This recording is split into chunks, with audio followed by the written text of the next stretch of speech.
حالا سوال، مگه 124000 پیامبر نداشتیم؟ حضرت آدم هم 5674 سال پیش اومده.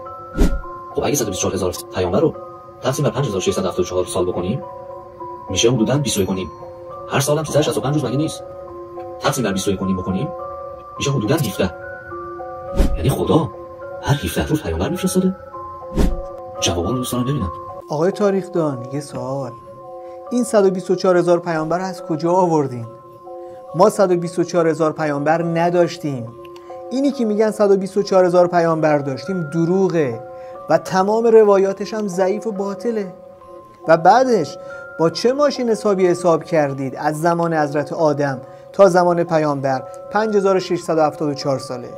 توی جای قرآن و روایات چیزی نیومده. فقط خدا تو قرآن میگه آدم رو به عنوان اولین انسان خلق کردیم.